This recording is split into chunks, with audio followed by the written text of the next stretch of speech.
Hello. Hello. Welcome back to Bountiful Blessings Homestead. I'm Tim. And I'm Kat. And we are on our lunch break In our kitchen. on Wednesday, October... What's the date today? I don't even know what the date is. I've lost track. October 9th. 9th. It is 11:37 a.m. We're Eastern both still Standard working. Time Zone. So Yeah. we still have connectivity, power, as you can tell. So we're both still working, but Tim's working from home. And why would that matter? Because we have a category 5-ish, 4-ish, 4-ish, 5-ish. burgundy. I'm burgundy. We have it's probably going to be a 4 when it hits. a Hurricane Milton is heading our way. Oh. And so the UCF campus where you have your office is closed. Yep. To allow people time to to leave and escape. Escape. Yeah, they closed at midnight Monday night. Yeah. And so there's only minimal operations. First responder kind of folks are there through Friday. Yeah. At least to deal with the storm. Yeah. So you're working from home. Yep. I'm working from home. We're taking a lunch break, and we thought we would get on here and make a little video for our YouTube viewers as well as our Friends of Bountiful Blessings Homestead Facebook group. We are getting inundated, and thankfully, it's a blessing to be thought of, inundated with Facebook messages, texts, phone calls. I'm getting Teams questions from people at work asking how we're doing and if we're prepared. So we thought we'd talk about some of the things we've done to prepare. Right. Yep. Yeah. So we've got people checking in on us. We've got from my perspective, it's been my command is based in California, so there's only about 25 of us here, but the commanding officer and our technical director have been checking in with our branch chief here. I just saw, for those of you who don't know, I work for the government, and I do have one of the things I have is a travel credit card that I use for all government travel, and that's the only thing I can use it for. But they are allowing personal expense, in particular hotel personal expenses, if you've been given an evacuation. If you have to order. evacuate, yeah. So in our area, nice. We're an hour north of Orlando in Eustis, so we're on 5 acres. If you don't know that, most people know that follow our channel. But we are in the middle of the state, basically, pretty much. North middle. Yeah. So we don't have to worry about storm surge. We do have a small pond on our property back on the back part of our acreage, but it's empty. Yep. It's been such a drought up until now. Yeah, it's gonna be pretty full now. And we have a little creek that runs across the back of our property, but again has not been very active. But we don't live on the coastline, so we don't have to worry about storm surge from the ocean. What we are going to be concerned with mostly is we're supposed to get, what did they say, 10 to 14 inches of rain? Somewhere in that range. Starting tonight at midnight through 2 in the afternoon tomorrow. Yeah. And then as the hurricane moves through, it's supposed to hit the west coast of Florida around midnight tonight. Right. And then it's supposed to have exited out the east coast by about noon tomorrow. Noon or 2 tomorrow. Yeah. So it's going to be moving pretty fast. And when it does get out of here, we expect there will be a lot of trees down, a lot of branches down, power lines down. We expect to lose power. Yep. We expect to lose internet connectivity. We expect to lose cellular service. So I know that our governor has done a great job. Governor DeSantis has been on top of it. He has sent resources to North Carolina to help them up there after Hurricane Helene. But he has done a great job of recalling those resources. He's got the National Guard on standby. Yep. There are thousands of power trucks already in the state of Florida in different areas on standby, with linemen ready to go to work. And God bless those linemen. Oh, yeah, they are. And their families for all the time apart and then all the hard work they're doing to get everybody up and running. Yeah. So, but in preparation, so last year we had Terry, our electrician, come out. Mm-hmm. And what did he put on the outside of the house? So we don't have a whole house generator. No. But what we do have are two. They're from a brand called Duro Star, and it's their DS4000 models, which are portable generators. They put out about 4,000 watts each one. So he put two outlets on the outside, and then a breaker box to bring those in. So if we lose power, I can just plug both of those in, fire them up, and then we should be able to. We can run most of the house from those two generators. So the plan will be every breaker gets shut off, especially the main that connects the house to the energy company. In our case, it's Seco Energy, and you've got to do that. And I had always heard that. But then I got the why. Okay, so if that breaker is not closed, that means any power that we're feeding into our house is going to feed back into the line. Okay, why is that a big deal? Because now if power from our house is going back into the line, it's going to get to a transformer that the opposite direction that the transformer is designed to operate. So rather than high voltage coming in and stepping down into your house, it's going to have low power coming in. It's going to step it up, and instead of 120 volts, it's going to be thousands of volts. So now the linemen are getting shocked and are dying because they're getting hit with thousands and thousands of volts of power from that. So that's why it's critically important that you disconnect the house from the power company. But with all those breakers, so we turn all of them off. We turn the generator breakers on, and then we get those fired up and running, and then we very carefully will turn the breakers on for what we need, which would be the garage, the kitchen, and the pantry, because that's where our freezers are. And our refrigerators. Yeah, refrigerators. And then we'll run it, for a couple hours, turn them off. Cycle them. And then that preserves, that makes the most use of our gas. And we went a few days ago and we got extra gas cans, and we filled the gas cans. Yep. And yesterday people were trying to get gas, and gas was nowhere to be found. All the gas stations are sold out of gas. And it's not because we're not prepared in Florida. It's because they are having, of course, more consumed than what they are normally used to. So Governor DeSantis has addressed that. He has, gasoline trucks en route, and they are getting refilled appropriately as quickly as possible. It's just that we're using it, we're taking it more than they're used to handling. Yeah. So not a supply, it's a demand issue right now. Yeah. So we have that to keep our to be able to keep our phones charged, our electronics, and our freezers and whatnot. I made a double batch of chili the other day, and I canned it, so it is on the shelf stable, ready to go. So as we work through refrigerator items for food, we made a big batch of tacos. We had a taco bar Sunday night with friends. So like today we're going to have leftovers from that and get those leftovers eaten up. Yep. We got all of our dishes done. And of course we have I can, right? And I freeze dry. So I have eggs, all kinds of eggs that are water glassed that are on the shelf or freeze dried. So, we have plenty of food. I baked a couple loaves of bread and fresh tank of propane, fresh bag of charcoal. Yeah, so. And lighter fluid. We'll have eggs from the chickens, assuming they don't get blown away. We got plenty of extra hay and feed for the animals. They're staying in the barn today and tomorrow. They'll be in the barn. As long as the barn holds up, the animals will be fine. I've heard some people say leave the doors open to the barn so they can escape. But that's more, I think, in areas of storm surge where they're worried about flooding. We have one low area to the barn on the boys' side where their door is, and we actually have sandbags blocking that so that they don't get water in there. So, and we have pellets in the stalls so that they can get up off of the ground.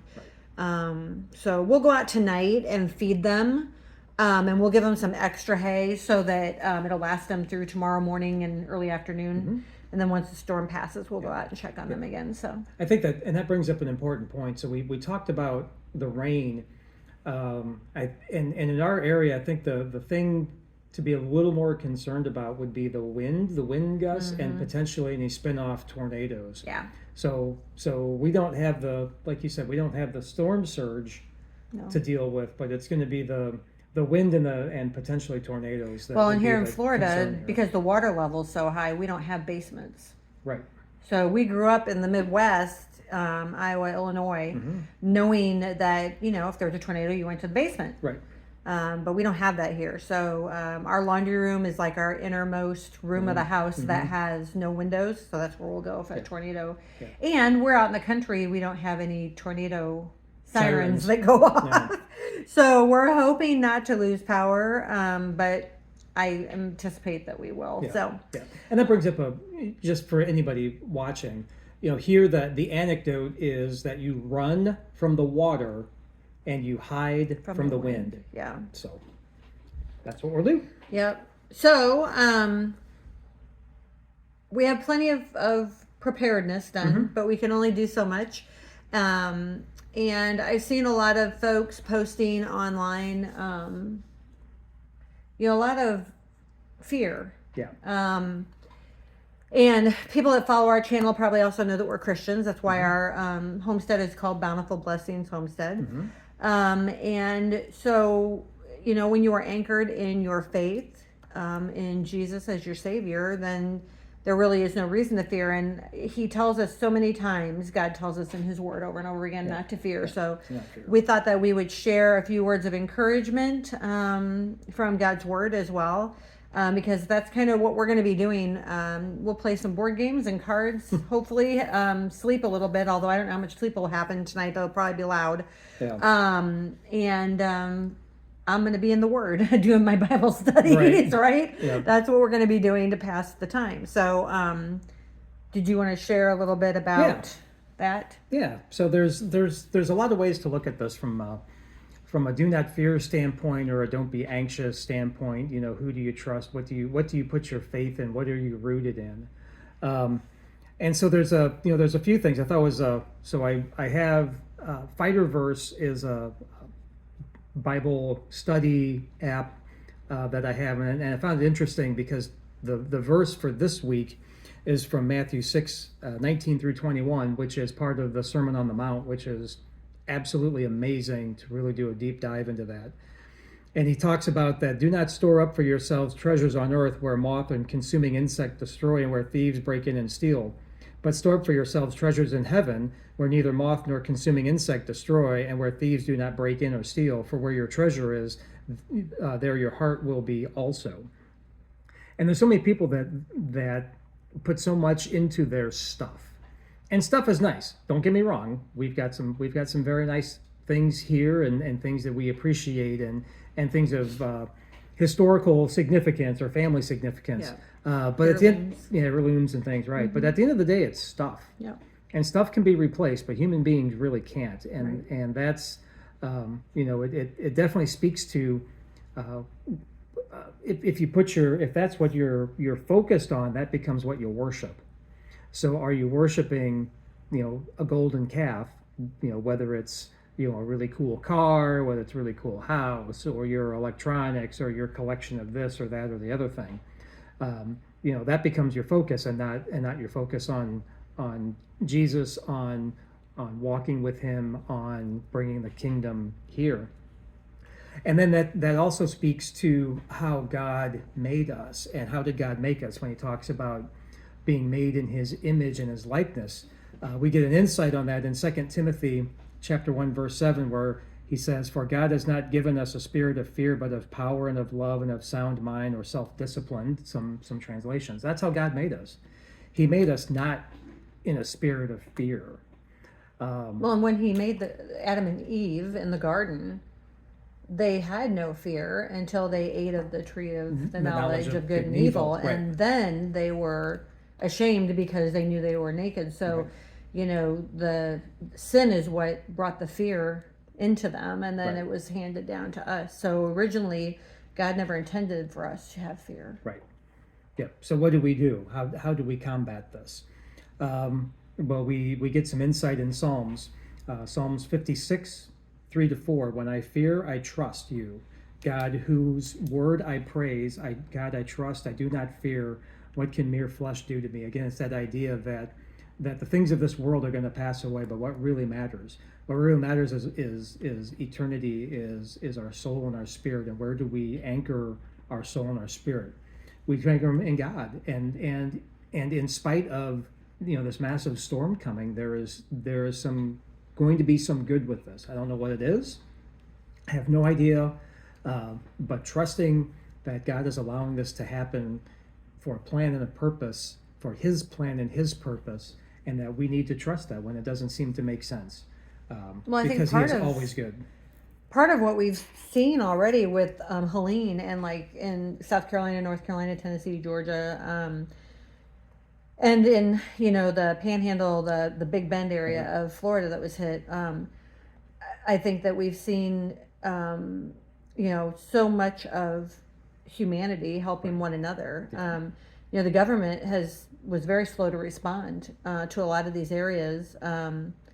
FEMA, from what I'm hearing from a lot of different sources, is that FEMA is just kind of getting in the way rather than helping very much. And so when you see these videos, firsthand videos from people, other homesteaders, YouTubers that we follow, and they got hit by the storm by Helene, and you don't see the government out there fixing those roads. These are farmers and homesteaders and people that live in that area, and they have their own tractors and their own end loaders and things, and they're out there makeshift replacing the roads that have washed out so that people can, and taking their tractors and things and their chainsaws and cutting up the logs across the road, the trees across the roads, and pushing them with their tractors out of the way so that people can get through and get resources. Right, using their own goats and their own donkeys to pack, to load them up as pack animals and to go up into the mountains, hike into the mountains, because they know that there's people up there that aren't being reached.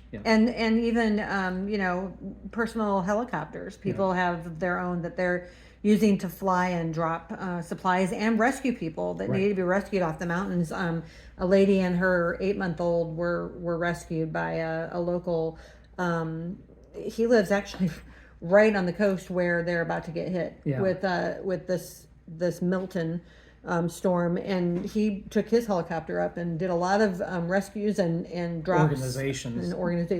And then the Cajun Navy is another group that has nothing to do with the government, but they are out there helping people. And a lot of the folks that are in those groups, or those search and rescue groups and resource groups, they are retired service members, veterans.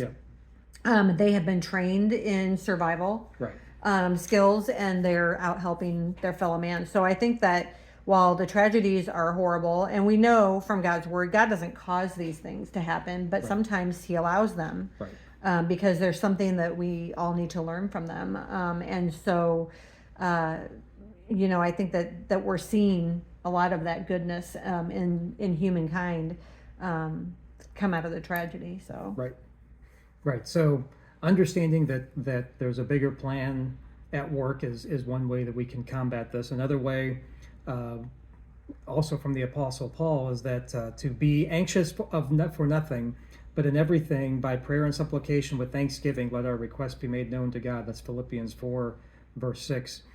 And so that addresses not the fear side, but the anxious and the anxiety side. And that, again, how do you fight that? You fight that through prayer.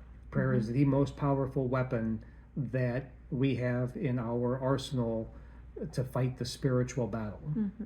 Because the physical battles that we experience here is just the physical part of the spiritual war that's going on in the unseen realm that like it says, that we don't see.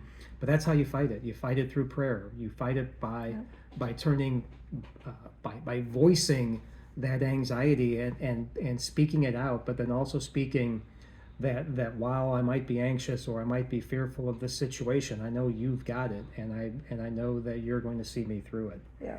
Well, God never promised us that life would be easy or we wouldn't have trials. Exactly. I mean, He told us in His word that we will have, but He promised that He would be with us through them all. So we need to keep that in mind. That I hear people when things like this happen say, how could a loving God let this happen? Well, sometimes there are things that just happen. I mean, it's not that anyone caused it. Right. It happens. And, I think that the Lord is sad and grieved when people are hurt or fearful. And he's just wanting us to turn to him for Yep. comfort. Yep. Perfect example of that is the story of Lazarus. Jesus, as God, knew that Lazarus was dying and knew that he was going to die. And when the word came to him that Lazarus was dead, what did he do? He wept. He wept. Mm-hmm. And then he went and raised him. And raised him from the dead. And he knew he was going to raise him from the dead. Absolutely. But and the he still- humanness of him, Exactly. he still wept because his friend died. Exactly. He was fully human and fully God. Right. So, yeah, I think that I love that new song that's out. It's been out in the last few months. Jesus Cried Too. Mm-hmm. Yeah, I love that song. Yeah. So, yeah. Yeah. So then, with all that, where can we land? We can land in trust, and again in Psalms. This is Psalms 125, 1 and 2. Those who trust in Yahweh are like Mount Zion, which cannot be moved, but abides forever. As mountains are round about Jerusalem, so Yahweh is round about his people from now until forever. And I thought that was, because the mountains are majestic, but also the mountains are high. And I think that was kind of appropriate when we talk about storm surge and flooding, that trusting in God is like, that those who trust in him become like a mountain. They're above all of the turmoil. They're above Right. all the stuff going on, and they can be that beacon. They can be that anchor that other people can look to. And it's like, why are you so calm? Why are you dealing with this so well? Right. It's like, well, I'm focused up here. Right. I'm not focused on all this stuff down here. Yeah. So, I mean, don't get us wrong. We're prepared. Right. We took all the precautions, and we have all of our sandbags along our doors, and we lowered the level of the water Right, of our and the swimming pool, pool. and we are prepared, but we are not fearful. No, and we don't want this. Don't get us wrong, too. We don't want this to happen. No. I don't want to have to plug the generators. I could in do and- without. I could do without it. Yeah. And they're saying there's another one Yeah, Nadine. coming behind this one. That's a whole nother rabbit hole. We won't go down Yeah. this right now. So, it's, people say, why do you live in a place where there's hurricanes? Well, No. there's wildfires in the west, and there's, tornadoes in the Midwest, yeah. and there's, freezing in the north, and every place in the world has its beauty and its challenges. Right. So, And we didn't pick Florida. no, we were called here Right. by the Lord to help plant a church. So, yeah, and we've done that twice now. So, but anyway, we just wanted to give you guys some words of encouragement and let you know that we're okay right now. Yep. As soon as we have the ability, we'll keep making videos, making content throughout the storm. As long as we can. And then we'll just save it till we have power, and then we'll upload videos then. So we appreciate all the love and the concern and everybody reaching out to see if we're okay. So far, we're okay. Yep. Keep praying. Keep praying for us. Pray for the coast. Pray for the West Coast. They're going to get hit so hard, and they're still trying to clean up from Helene. And Yeah. And for the East Coast, that's something they're talking about yeah. too. Is that when it exits, now there's the storm surge concerns now on the East Coast. they call as it dirty exits. wind. Dirty wind? Yeah, they call Oh, it dirty wind because it's when the tail whips around. I mean, you think about, like, if you ever, when I was a kid growing up, we went to the skating rink, right, all the time. Roller skating. Yeah, and you would That's right. do crack the whip, right? So you'd hold each other's hands, and then you would go around, and then you went in circles, and then the person on the end of the whip would fling off Finally, eventually, yeah, right? yeah. And that's kind of what's happening as this is spinning on the East Coast. They're going to Right. get the whip cracked at the end as it exits the coast. Yep. So, Plus any garbage that's picked up yeah. on the peninsula as it's come Yeah. across. So just pray for Florida, and pray for kindness. Yeah. Pray for people to have patience with one another. I heard there's already fist fights breaking out at gas stations when they get gas and things Oh like. my gosh. Let's be kind to one another and lift each other up and help one another in tragedy and not turn on one another. There's nothing Satan would like more than to see people make a tragedy worse by hurting one another. So Yep. we're here. If anyone locally needs anything, if you can reach our farm or you can reach us, you're welcome to anything we have that we can help you with. Our friends and family, please feel free to reach out. and we'll update you when we know something more. That's right. When we get closer to the storm, it'll be late tonight. Yep. Yep. So, All all right, right. everyone. Have a great day, and until next time, be blessed. And be a blessing. Bye for now.